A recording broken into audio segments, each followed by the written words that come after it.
Enzo Ferrari certa vez disse: "A perfeição é atingida quando não há mais nada para tirar." E nos anos 80, nenhuma fabricante aplicou melhor essa filosofia com tanta precisão quanto a Lancia. O Delta Integrale não foi apenas vencedor, foi um fenômeno técnico que transformou um hatch urbano em uma arma de guerra capaz de destruir qualquer rival. Anos depois, o mesmo feito se repetiria, agora com o Volkswagen Polo.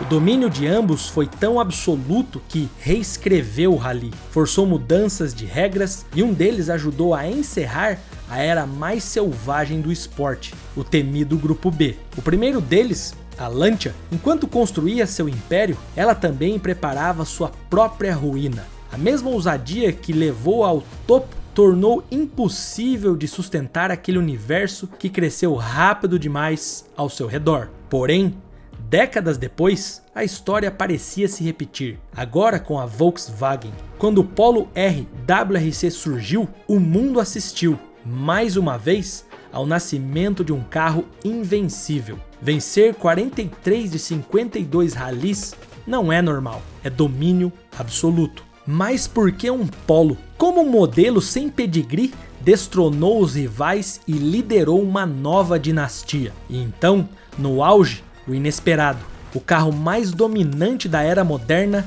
simplesmente desapareceu. Hoje, vamos entender como dois carros separados por algumas décadas repetiram o mesmo padrão. Chegaram ao auge rápido demais, dominaram demais e foram embora antes que todo mundo realmente soubesse o que aconteceu até agora.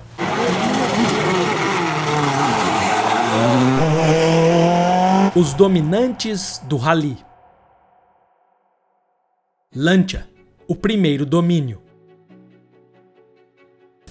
Antes do surgimento do Lancia Delta Integrale, a história da marca no rally era marcado por inovação, coragem técnica e vitórias emblemáticas. Na década de 60, enquanto o rally se consolidava como um esporte de resistência e habilidade em estradas abertas, a Lancia apostou em um projeto que unia leveza e controle, o Lancia Fulvia HF. Com tração dianteira, motor dianteiro em posição longitudinal e excelente equilíbrio, o Fulvia conquistou respeito nos terrenos europeus e se consagrou ao vencer o Campeonato Internacional de Marcas em 72, o embrião do que mais tarde se tornaria o WRC.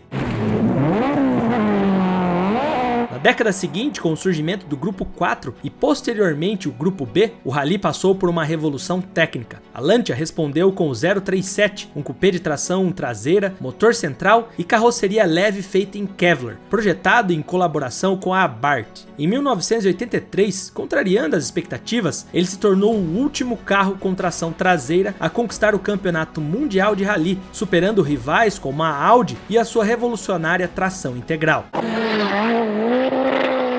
Mas o sucesso veio com limitações claras. O 037 já nascia em desvantagem frente à arquitetura de tração nas quatro rodas, que despontava como o futuro do esporte. Lancia.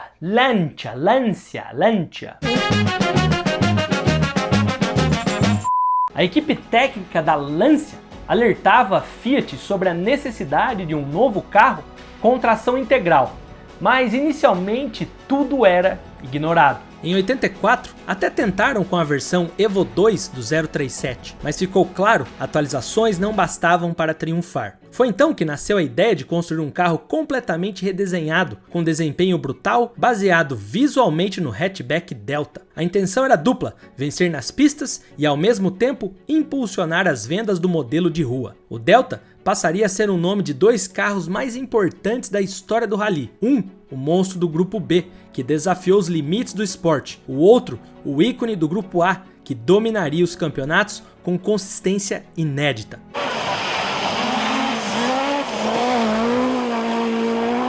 Nasce o imbatível. Ao longo da temporada de 84, ficou evidente que o modelo 037, apesar do título conquistado no ano anterior, já não era capaz de enfrentar os rivais. O projeto, que ainda utilizava a tração traseira, estava tecnologicamente defasado diante de rivais como o Peugeot 205 T16 e o Audi 4, ambos equipados com tração integral. As condições de piso cada vez mais variadas, aliados ao aumento brutal de potência permitido pelo regulamento do Grupo B, tornavam a tração nas 4 rodas uma vantagem impossível de se ignorar. A Lancia, parte do conglomerado Fiat, precisava reagir. A equipe de engenharia da marca, conhecida internamente por sua competência e ousadia técnica, já havia alertado os diretores da gigante empresa sobre a necessidade urgente de um novo carro, com arquitetura moderna e tração total. Após meses de resistência e uma temporada frustrante, os executivos finalmente autorizaram o projeto, que nasceria do zero, algo novo. O modelo escolhido como ponto de partida, ao menos no nome e aparência, foi o Delta, um hatchback compacto lançado em 1979, como um irmão menor do Lancia Beta, ou Lancia, chame como quiser. Chato! Não aguento mais! Em sua origem, o Delta era um carro familiar, discreto e tecnicamente convencional. A escolha dele como base visual para o novo carro de rally tinha motivação mais comercial do que técnica. Manter uma ligação com o produto de rua permitiria justificar o enorme investimento no programa de competições e, ao mesmo tempo, impulsionar vendas. O resultado seria o Delta S4, onde o S indicava Supercharged e o 4 se referia à tração nas 4 rodas. O Delta S4 foi uma ruptura completa com qualquer conceito anterior. Sua estrutura era baseada em um chassi tubular de aço com carroceria em painéis compostos de Kevlar e fibra de carbono. O motor posicionado no centro, atrás da tripulação, era um 4 cilindros 16 válvulas, desenvolvido pela Abarth. Sua característica mais impressionante era o sistema Twin Charger, combinado com um Supercharger e um turbo para alimentar o atraso na resposta e oferecer torque em todas as faixas de rotação. A potência declarada era de 450 cavalos, mas há relatos que apontam valores superiores a 500 cavalos nos modelos de competição. Para manter o carro dentro do peso mínimo exigido pela FISA, os engenheiros levaram a redução de peso ao limite, chapas extremamente finas, ausência de proteção inferior, vidros substituídos por policarbonato e até tubos no chassi afinados. Isso comprometeu a integridade estrutural, ao ponto de os primeiros protótipos se quebrarem nos testes. Foi necessário reforçar pontos críticos, resultando em pesos finais de cerca de 950 kg para provas em asfalto e 1050 kg para etapas em terra. Apesar de sua aparência lembrar vagamente o Delta de rua, o S4 era, na prática, um protótipo puro disfarçado. Como exigido pelos regulamentos, foi feita uma série de homologação chamada Delta S4 Stradale, com produção extremamente limitada, entre 45 a 150 unidades, muitas das quais foram rapidamente convertidos em carros de corrida. Com a homologação acelerada por brechas no regulamento do Grupo B, que exigia, em teoria, 200 unidades de um modelo de rua, embora visualmente semelhantes ao carro de corrida, o Stradale trazia o mesmo motor, mas com alguns elementos civilizados, como ar-condicionado, isolamento acústico e janelas de vidro. Mas voltando para a pista, com o Delta S4, a Lancia deixava claro que estava pronta para voltar à liderança. A partir dali, o grupo italiano entrava de forma definitiva na era mais radical da história do rally. O Delta S4 entrou em 1985 na última etapa da temporada, o Rally no Reino Unido, e foi um início avassalador. Henri Toivonen venceu o Hack Rally com Marco Allen completando a dobradinha. Em 86, a Lancia começou a temporada com o mesmo ímpeto. Toivonen venceu em Monte Carlo e a equipe manteve ritmo competitivo nas etapas seguintes. Mas à medida que o S4 subia ao topo, o próprio Grupo B começava a desmoronar por dentro. A categoria, criado para incentivar a inovação, havia perdido o controle. Os carros estavam se tornando monstruosamente rápidos e frágeis, e o público se amontoava perigosamente próximo das pistas. Em Portugal, um acidente catastrófico tirou a vida de 3 pessoas e feriu dezenas. A segurança dos carros e do evento já havia sido questionado há algumas etapas anteriormente. Na etapa seguinte, o Safari Rally, a Lancia se recusou a usar o S4, temendo que ele não resistisse às condições severas. Recorreu ao antigo 037 Evo, um carro já obsoleto, mas ainda assim resistente. O 037 não venceu, mas mostrou que em certos terrenos ainda era mais confiável que o seu sucessor ultra tecnológico. Então veio o Tour de Corse, na Córcega, um rally conhecido por suas estradas estreitas, curvas cortantes e paredões à beira de abismos. A Lancia, com o carro mais avançado do grid, era a favorita absoluta. Mas o que aconteceu naquela prova ultrapassou os limites da competição, selando para sempre o destino do Grupo B. Não por uma decisão técnica, nem por um regulamento, mas por algo que ninguém esperava. Um momento tão impactante que o próprio conceito de rally foi colocado em xeque, colocado em julgamento. O Delta S4 de Henri Toivonen e Sérgio Cresto saiu da estrada em alta velocidade, voou por cima de um pequeno muro de pedras e caiu em um barranco. A colisão foi violenta. Segundo relatos, uma explosão foi ouvida, seguido de uma bola de fogo visível à distância. Quando a equipe de resgate chegou, encontrou apenas o chassi do carro retorcido, com a estrutura composta praticamente consumido pelas chamas. Os dois tripulantes perdiam suas vidas instantaneamente. A investigação nunca apontou uma causa definitiva. O tanque de combustível, montado parcialmente sob os assentos e sem proteção inferior, havia sido perfurado durante a queda por galhos ou pedras. A gasolina vazou diretamente sobre componentes aquecidos do carro. Como em quase todo o projeto do S4, a obsessão pela redução de peso cobrou um preço fatal. O assoalho atrás do pedal do acelerador, feito de compósito fino, já havia apresentado rachaduras em outros carros. Em certas condições, o próprio pedal podia travar. Não se sabe se isso teve influência direta no acidente, mas o nível de fragilidade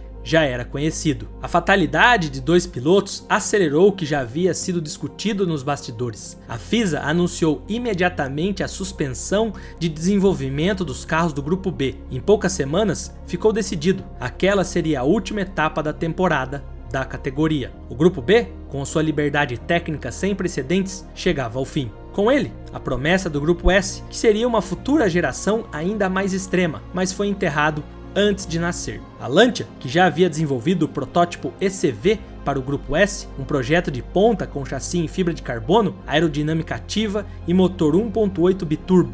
Bom, teve que abandonar tudo. E o automobilismo não podia mais seguir na direção da velocidade absoluta, e a resposta da FISA foi uma guinada radical, o nascimento do Grupo A.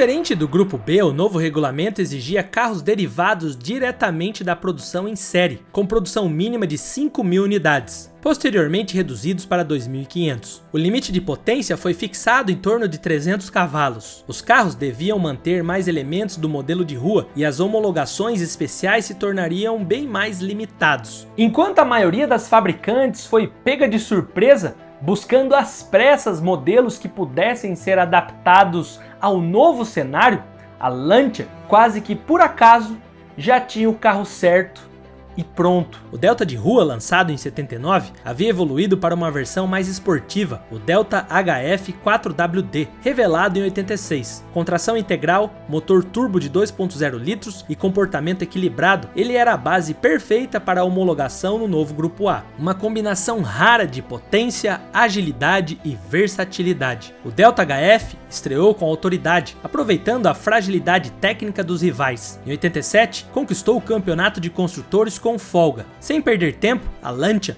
apresentou uma evolução do modelo, o Delta Integrale. Rodas maiores, freios reforçados, suspensão revisada, turbo mais eficiente. A cada temporada, pequenas atualizações transformavam o carro em uma máquina mais precisa, mais resistente, mais eficaz. O que era bom ficava ainda melhor. Enquanto isso, Toyota, Ford e Mazda ainda buscavam uma plataforma competitiva para rivalizar de fato e tentar derrotar a Lancia. Na pista, o Delta Integrale, além de muito rápido, era confiável, versátil e, acima de tudo, estrategicamente superior. Além de bons pilotos, ela competia com estrutura, leitura de prova e desenvolvimento tático. A busca agora não era mais por adaptação, e sim por hegemonia.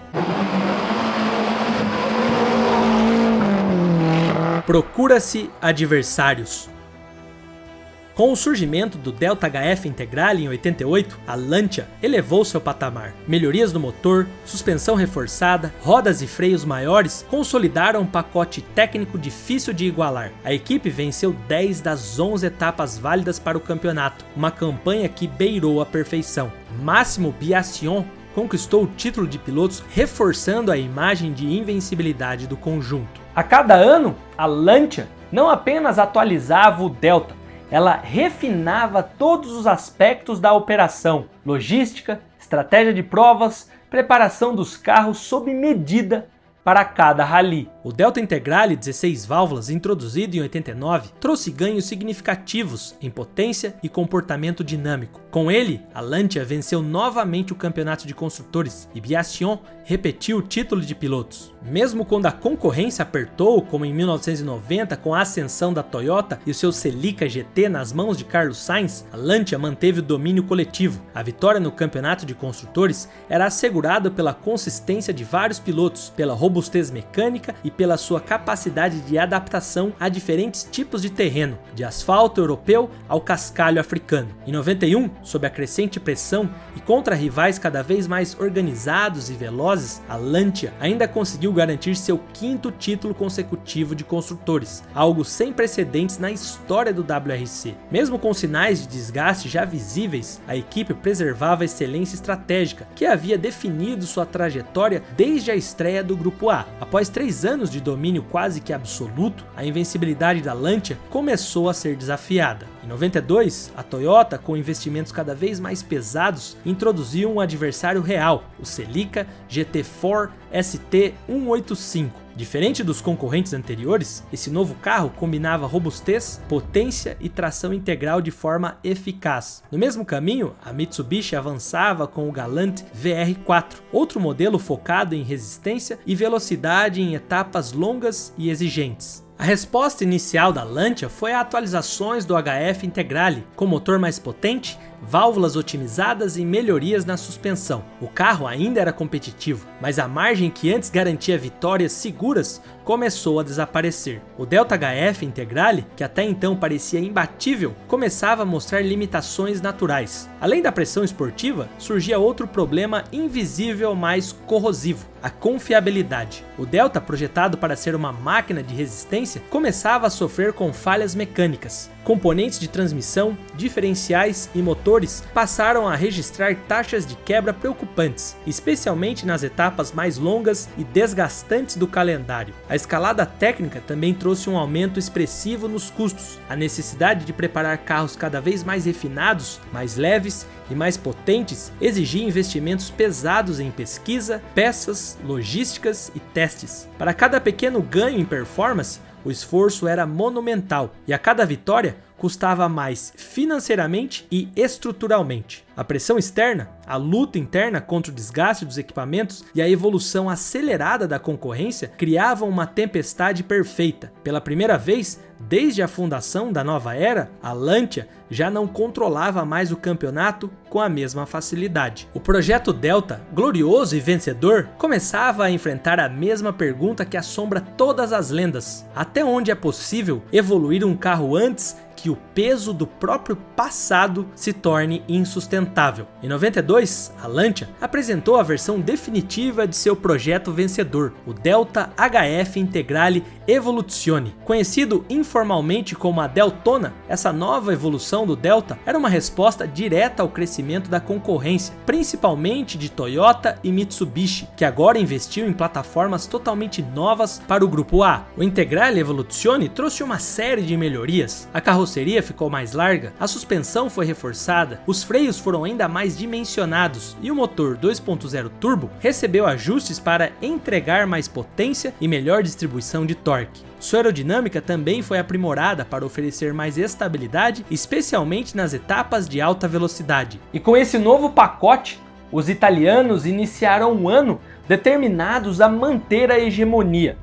Apesar de que os adversários iriam e deram mais trabalho, o Integrale Evoluzione conseguiu impor a sua força. A equipe venceu provas cruciais e, mesmo enfrentando desafios mecânicos e táticos, conquistou o 6º título consecutivo de construtores no WRC, um feito que até hoje permanece inédito. No entanto, nos bastidores, a percepção era outra. O projeto Delta começava a mostrar sinais de esgotamento. As atualizações já não compensavam o fato de que o chassi original vinha da década de 1970. Enquanto a Lancia extraía cada centímetro de performance possível, a concorrência evoluía com projetos mais modernos e de base mais robusta. Embora a Lancia mantivesse a supremacia nos construtores, a perda de títulos individuais foram sinais claros. O ciclo de domínio absoluto chegava ao limite. Internamente, na Lancia e na Martini, a sensação era de missão cumprida, mas também de que a manutenção do topo com aquela estrutura e aquele carro não seria mais possível. Ao final da temporada de 92, a Lancia anunciou o encerramento do seu programa oficial de fábrica no Mundial de Rally. O esforço conjunto entre a fabricante e a Martini, que havia dado origem a uma das alianças mais vitoriosas da história do esporte, chegava ao fim. O apoio à competição foi transferido para a Jolly Club, uma equipe privada italiana que assumiria a responsabilidade por representar a marca a partir de 93. Embora contasse com suporte técnico limitado da Lancia, a Jolly Club operava com menos recursos, menos desenvolvimento e menor capacidade de inovação frente aos rivais que cresciam rapidamente. O encerramento do programa de fábrica não foi apenas uma decisão esportiva, refletia mudanças maiores no grupo Fiat, reestruturações internas e uma nova visão corporativa sobre investimentos em competições. Para a Lancia, que já havia conquistado tudo, não fazia sentido continuar em um cenário onde as condições de vitória se tornariam cada vez mais difíceis e custosas. O Delta Integrale, mesmo sem suporte pleno, ainda conquistaria vitórias isoladas nas mãos da Jolly Club. Mas a era dourada da Lancia já estava encerrada, dando lugar a outras lendas do rally. O Lancia Delta Integrale foi consagrado como um carro mais vitorioso da história do WRC, com números impressionantes: 6 títulos mundiais consecutivos de construtores, 4 títulos de pilotos e dezenas de vitórias em etapas ao redor do mundo. A marca Lancia havia alcançado o topo e saiu de cena exatamente no auge de sua glória e performance. Não houve declínio gradual, nem quedas humilhantes. A Lancia escolheu sair enquanto ainda era referência máxima no Rally Mundial, um feito raro no esporte. Mas fora das pistas, o destino da marca tomou outros rumos. Durante os anos 90, a Lancia continuou sua produção de carros de rua, mas progressivamente deixou de lado seu perfil esportivo. Modelos como o Dedra, o Kappa e o Libra buscavam um público mais conservador, focado em conforto e elegância discreta, enquanto o nome Delta passou a carregar versões mais voltadas para o uso urbano, distantes da brutalidade dos tempos de rally. O Delta de segunda geração, lançado em 93, já não tinha qualquer ligação técnica ou emocional com o carro lendário dos anos 80. Em 2008, uma terceira geração foi lançada, tentando reposicionar o modelo no mercado europeu como um hatch de luxo, mas sem grandes destaques esportivos. Que coisa horrorosa! O nome, Delta, continuou a ser respeitado, mas a mística construída no rally já era coisa do passado. Nas competições, a presença da Lancia desapareceu quase por completo. Sem o envolvimento oficial em categorias internacionais, a marca ficou ausente das principais categorias de motorsport a partir dos anos 2000. Atualmente, a marca é quase uma exclusiva do mercado italiano, sobrevivendo com um único modelo, o Lancia Y, um hatch compacto voltado ao público urbano, focado em eficiência e estilo. Apesar de ainda figurar entre os carros mais vendidos na Itália, a fabricante opera em escala limitada, sem ambições globais e muito distante de seu passado glorioso de competições. No entanto, entre entusiastas e colecionadores, o nome Lancia, especialmente o Delta Integrale, permanece vivo. Restauradores, ex-pilotos e apaixonados pelo automobilismo continuam a celebrar a história da marca, resgatando carros originais, organizando encontros e mantendo vivo a memória através de eventos como o Rally Legend. O carro se tornou um símbolo de uma era em que a engenharia, ousadia e espírito esportivo se uniram para criar algo que ainda hoje inspira reverência. Essa lenda também se reflete nos valores de mercado. Um Lancia Delta S4 de competição foi vendido por cerca de $903 mil em Mônaco em 2024, enquanto um S4 Stradale de rua alcançou $649 mil em Paris em 2025. O Lancia Rally 037 também impressiona. Uma única unidade Stradale foi vendido por $588 mil e os exemplares de competição chegam facilmente aos $700 mil. Já as bestas do Grupo A, um Delta HF Integrale Evoluzione 2 de 94, foi vendido por cerca de $130 mil, enquanto um Delta HF Integrale 16 válvulas de 89 tem valores estimados em $600 mil. De forma geral, os modelos mais icônicos da Lancia mantêm cotações elevadas, refletindo o peso de sua história nos ralis e a raridade crescente de exemplares originais. E se o Delta Integrale encerrou seu reinado no auge, o mesmo não se pode dizer do outro personagem, o Volkswagen Polo, uma máquina de rally envolto em escândalos. Chegou a hora de falar do Volkswagen Polo, o outro domínio. Parte 1. Por quê? Era maio de 2011, cerca de 200 jornalistas se reuniram na Sardenha para uma coletiva de imprensa antes da 8ª edição do Rally da Itália. O evento era especial, pois Ulrich Hackenberg, membro do conselho administrativo da Volkswagen, estava presente para fazer um anúncio crucial sobre o futuro da empresa no automobilismo. Depois de uma ausência de 23 anos no Campeonato Mundial de Rally, a Volkswagen estava de volta e entraria na disputa pelo título a partir de 2013. Enquanto o público aplaudia empolgado a ideia, Luca De Mel, chefe de marketing da Volkswagen na época, destacou que essa empreitada não era apenas um projeto isolado, mas sim parte da ambição da marca de se tornar uma das grandes forças do automobilismo mundial. No entanto, por mais que a Volkswagen demonstrasse confiança, a missão não seria nada fácil.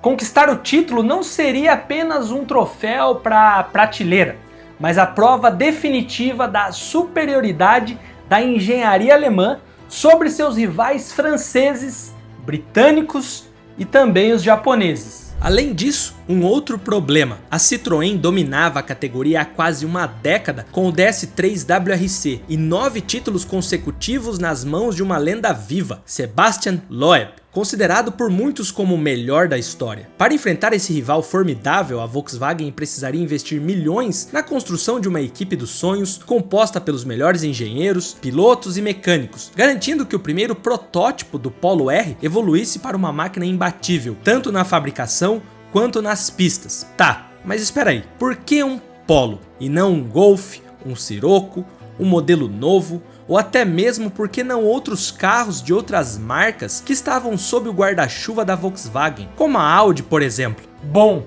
existe uma resposta para isso.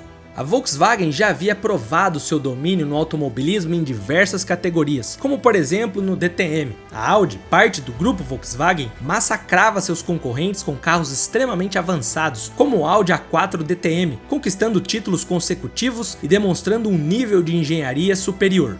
Enquanto isso, em Le Mans, o grupo fez história ao vencer 9 edições das 24 horas entre 2000 e 2010, introduzindo o revolucionário motor a diesel no Endurance, como o Audi R10 TDI, provando que a tecnologia e eficiência poderiam caminhar juntas. Com isso, a Volks queria novos desafios e expandir seu império, e o WRC era uma escolha estratégica, pois diferente de Le Mans ou no DTM, onde os carros eram protótipos ou modelos de luxo, o WRC usava carros compactos, modelos diretamente ligados ao consumidor comum. Uma vitória nesse campeonato não apenas consolidaria a Volkswagen como uma potência global, mas também aumentaria as vendas dos seus carros de rua. Lembra? Editor, coloca aí, vença no domingo, venda na segunda. Mas a marca não queria apenas entrar no WRC para competir e vender carros, ela queria destruir seus rivais e reescrever a história do rally. Mas o grande mistério foi a escolha do carro. Com o Golf e o Scirocco no portfólio, ambos esportivos bem estabelecidos, a lógica indicava que um dos dois seria a base para o projeto. Mas a Volkswagen tomou uma decisão inesperada. Escolheu o Polo, um hatch compacto sem pedigree esportivo, mas com potencial para ser uma arma definitiva. E essa escolha não foi aleatória. E antes de continuar o vídeo, eu queria te dar um conselho, uma sugestão. A gente deixou um link na descrição desse vídeo com uma aula grátis de algo novo que você pode aprender na internet e fazer uma renda extra. Renda extra, hein? Não é tigrinho, não é aposta, não é nada dessas presepadas que esses coaches aí estão tentando vender para vocês. Então, recomendo, assiste o vídeo, quem sabe vai te ajudar aí a longo prazo. O regulamento do WRC exigia que os carros de competição fossem baseados em modelos de produção com no mínimo 25 mil unidades vendidas por ano, e o Polo se encaixava perfeitamente nesse critério, sendo um dos carros mais populares da Volkswagen na Europa. Além disso, a regra do comprimento mínimo de 4 metros foi removido da categoria, então sua carroceria curta e compacta oferecia vantagens aerodinâmicas e maior agilidade para enfrentar os trechos sinuosos e técnicos dos rallies, tornando a escolha ideal para uma categoria onde peso, estabilidade e dirigibilidade eram fatores decisivos. Mas transformar um hatch urbano em um monstro dos rallies exigiu uma engenharia sem precedentes. O motor 1.6 TSI original do Polo foi completamente reconstruído para entregar 315 cavalos e bastante torque, girando a mais de 8.000 RPM e proporcionando respostas instantâneas ao acelerador. Para isso, a Volkswagen desenvolveu um novo sistema de turboalimentação, um intercooler maior e um sistema de escape de alta performance, garantindo máxima eficiência e potência bruta. O chassi foi reforçado com materiais leves e ultra resistentes, como fibra de carbono e Kevlar, reduzindo drasticamente o peso do carro e aumentando sua resistência contra impactos severos, comuns na categoria. O sistema de tração integral foi desenvolvido do zero, com diferenciais ativos que ajustavam automaticamente a distribuição de peso para garantir máxima aderência em qualquer superfície, neve, cascalho, asfalto ou lama. A suspensão foi projetada para suportar condições extremas, recebendo amortecedores ajustáveis de alta performance, capazes de absorver impactos brutos sem comprometer a estabilidade do carro. O interior do Polo R foi despido de qualquer luxo, mantendo apenas o essencial: painel minimalista, volante multifuncional, banco de concha de competição e um Santo Antônio homologado pela FIA, garantindo segurança máxima para os pilotos. Seu peso também foi reduzido para 1.200 kg e uma aceleração de 0 a 100 em menos de 4 segundos. E outra vantagem interessante era a sinergia tecnológica com outras marcas, como a própria Audi, fornecendo sistemas de direção que ajudou no desenvolvimento. O Polo R WRC não era apenas um carro de corridas, era um protótipo de engenharia extrema disfarçado de hatch compacto, pronto para enfrentar o DS3, o Ford Fiesta RS, Hyundai i20 e o Mini Cooper WRC. Depois do carro definido e ajustado, outra pergunta viria à tona: quem iria pilotar o carro? Parte 2: a rivalidade.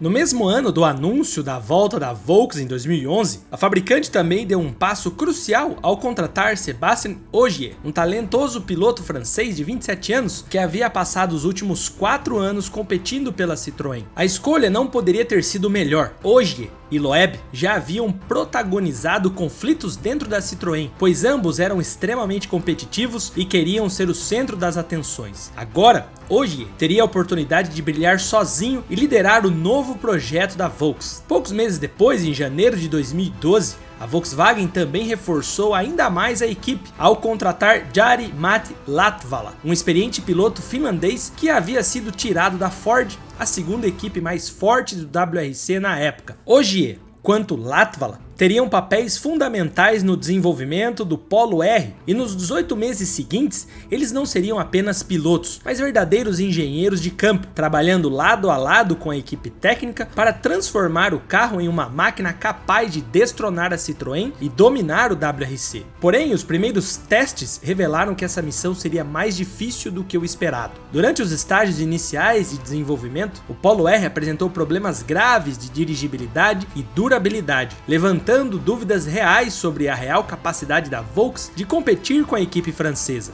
Em testes realizados na Panzerplate, uma área de treinamento militar alemã conhecida pelo seu terreno brutal, Latvala e Ogier perceberam que o carro sofria uma instabilidade em trechos de alta velocidade e dificuldades na adaptação a pisos irregulares. As falhas eram particularmente evidentes em terrenos mistos, um dos desafios mais críticos do WRC. A equipe de engenharia sabia que precisava agir rápido. Além da Panzerplate, sessões intensivas foram realizadas em Poboleda, na Catalunha, um ambiente mais próximo do que o Polo enfrentaria, por exemplo, no Rally da Alemanha. Ali, a Volkswagen Motorsport trabalhou incansavelmente para ajustar a suspensão, otimizar a tração e reforçar componentes essenciais para garantir que o carro suportasse os impactos brutais dos estágios de rally. A Volks agora estava no caminho, com um time de elite, para desafiar a hegemonia da Citroën. Mas, quando tudo estava indo bem, um obstáculo inesperado surgiu. Em março de 2012, durante um teste em estradas públicas entre estágios de rally, Latvala sofreu um acidente ao colidir de frente com um carro de passeio em uma curva cega. Felizmente, ninguém se feriu gravemente,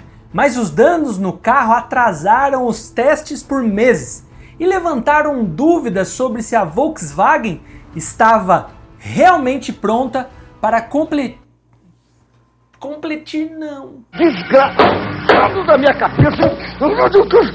Para competir no WRC. Deixando o suspense de lado, 20 meses após o anúncio inicial, em um evento especial em Mônaco, as cortinas finalmente se abriram para o protagonista da Volkswagen. E naquele instante, eles não apenas entrariam para competir, mas para tentar reescrever a história do WRC e desafiar tudo o que se sabia sobre domínio e performance.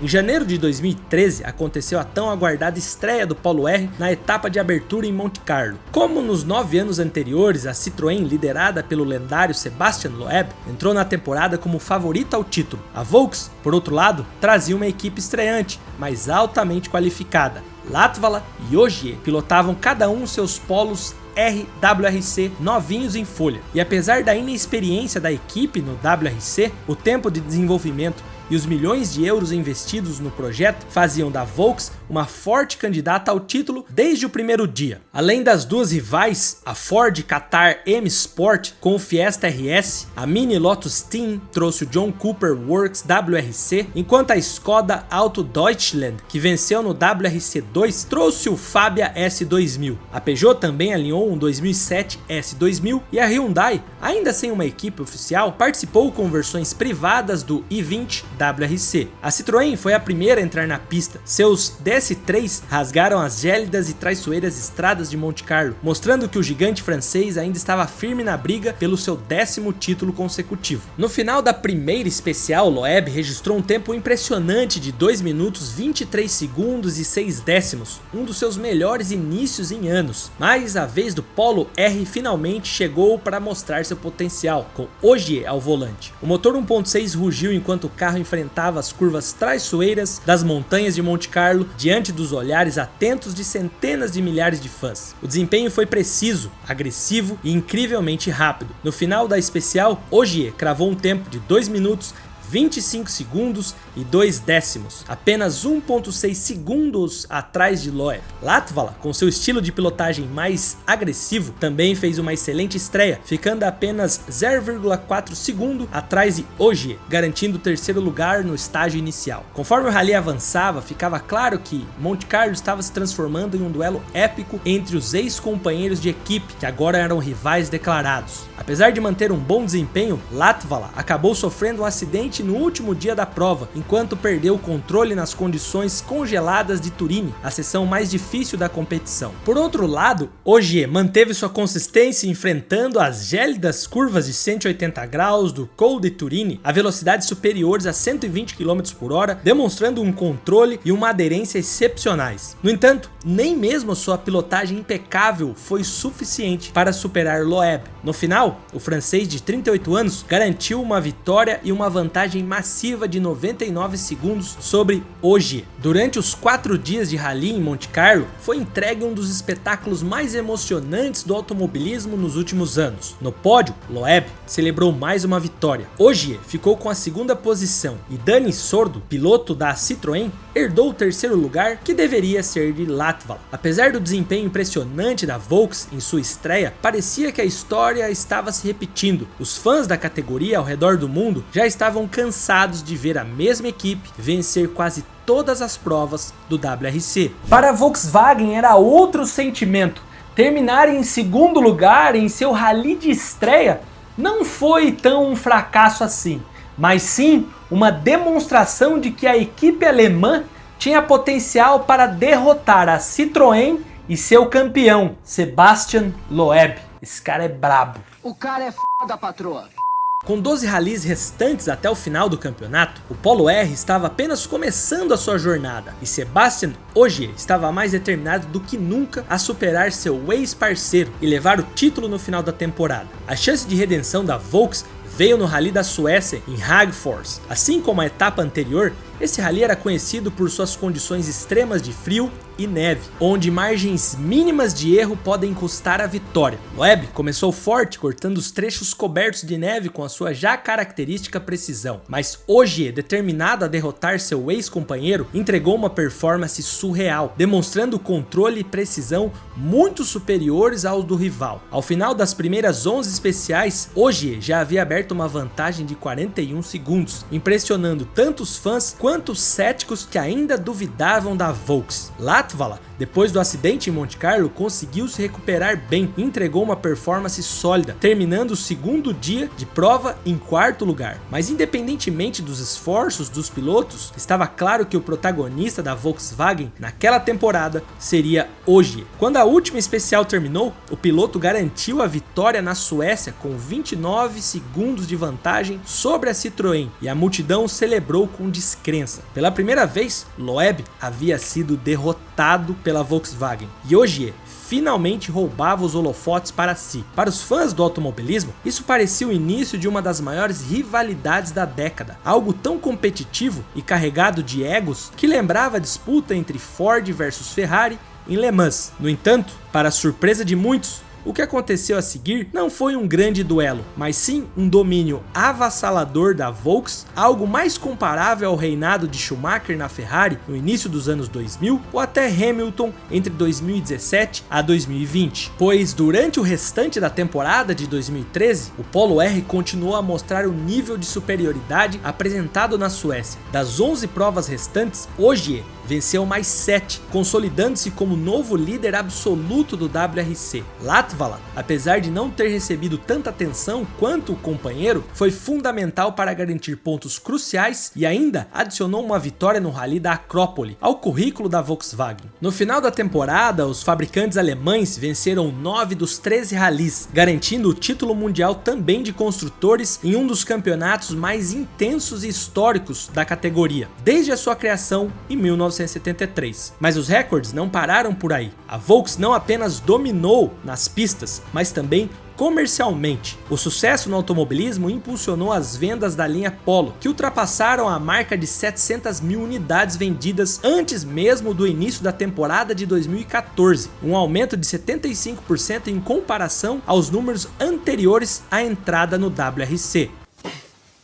So what's that red thing outside, huh? It's the new Polo. Polo? It's cool, isn't it? Cool. We'll just have to see about that.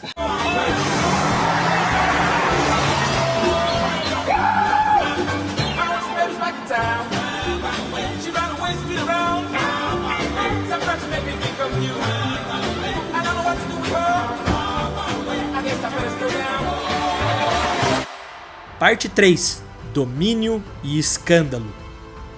Com Ogier no comando, a temporada de 2014 começou de maneira ainda mais brutal para os rivais.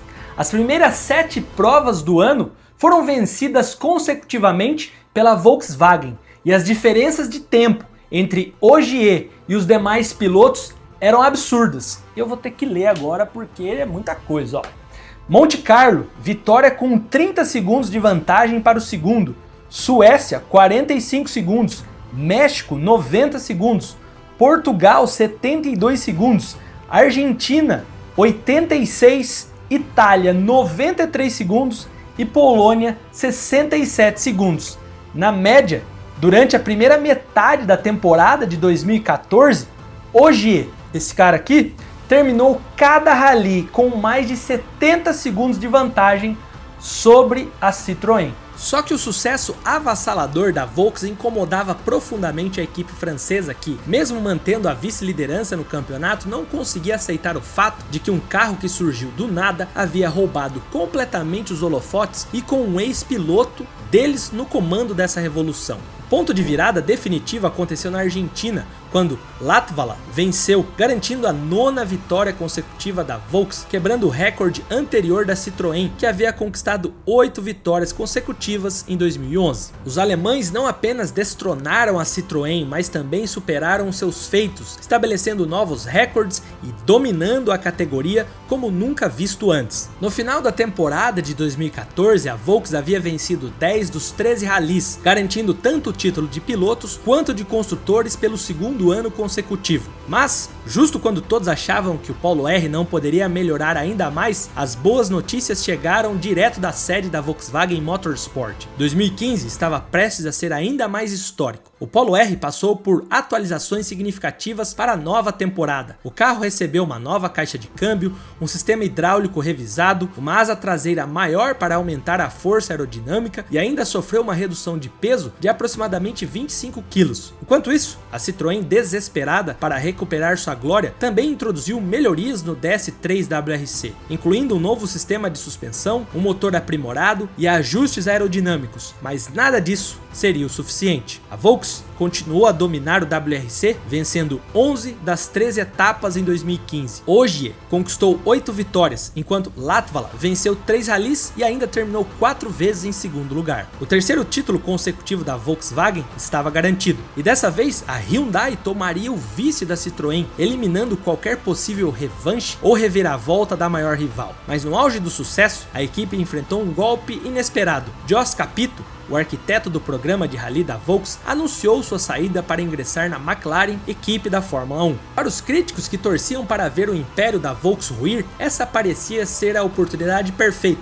Muitos acreditavam que, sem o seu líder estratégico, a equipe finalmente mostraria sinais de fraqueza, mas essa visão não poderia estar mais longe da realidade. Assim como nos 3 anos anteriores, os alemães continuaram a impressionar e chocaram o mundo do automobilismo ao vencer 10 das 13 etapas na temporada de 2016. E mais uma vez, Ogier foi o grande destaque, conquistando 6 vitórias, enquanto Andreas Mikkelsen brilhou com 2 vitórias. O piloto norueguês havia ingressado na equipe em 2013, mas só começou a competir em tempo integral em 2014, devido à forte presença de Ogier e Latvala. No entanto, foi apenas em 2016 que Mikkelsen conseguiu vencer mais de um rally com a Volks, consolidando seu espaço dentro da equipe. Já Latvala, por outro lado, teve um ano abaixo das expectativas. Mesmo sem conquistar nenhuma vitória, desempenhou um papel fundamental na conquista do título de construtores, garantindo pontos valiosos, desafiando os rivais em diversas etapas. A essa altura, a Volks havia se tornado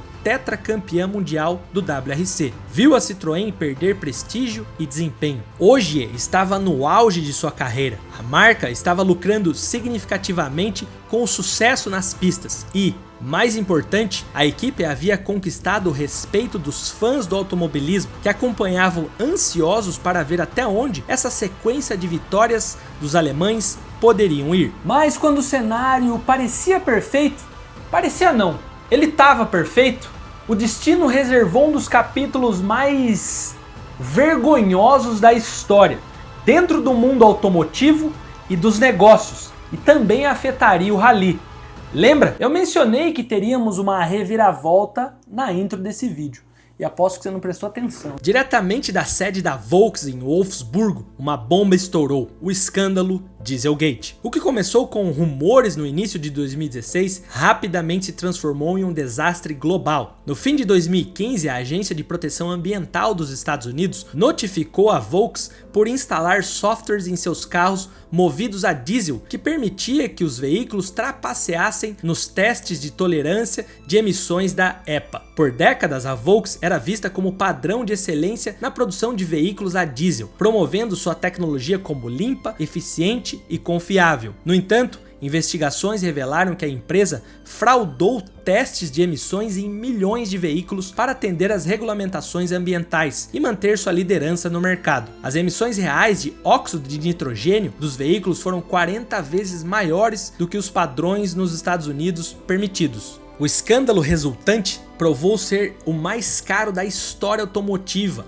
mais de 30 bilhões em multas e reparações. A fabricante foi espancada pela mídia no mundo todo, resultando em uma mancha profunda, processos judiciais e investigações em vários países. Tudo isso ameaçava até a sua sobrevivência. Funcionários da Volks foram pegos tentando encobrir os problemas e o CEO da marca, Martin Winterkorn, foi o primeiro a renunciar. O escândalo se espalhou rapidamente. A Volkswagen foi obrigada a reavaliar todas as suas operações e, infelizmente, o automobilismo, por mais bem sucedido que fosse, deixou de ser uma prioridade. E então, o pior cenário possível aconteceu. A Volkswagen anunciou sua retirada do Campeonato Mundial de Rally. Não haveria uma quinta temporada. E os planos de superar a rival Citroën em seus 9 títulos, bom, foram destruídos de uma forma amarga e irreversível. Em novembro de 2016, quase exatos 5 anos após sua estreia triunfal em Mônaco, a era do Polo R WRC chegou ao fim.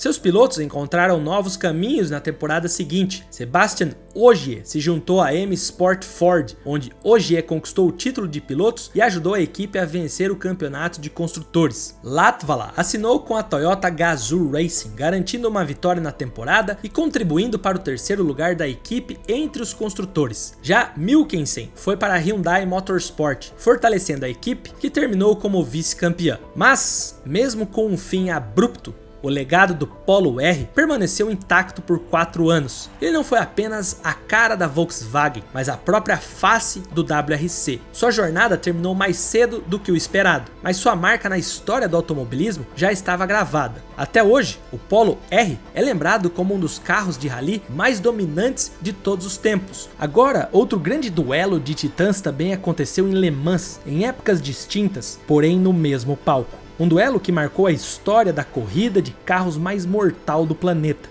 De um lado, a Ford com o GT40 que derrubaria a Ferrari. E em poucos anos depois, a Porsche criaria um monstro lendário para vencer e cravar seu nome na categoria. Fica aí que eu já te conto tudo em 5 segundos. E se você gostou desse vídeo, dá um hype aí para entregar para mais gente.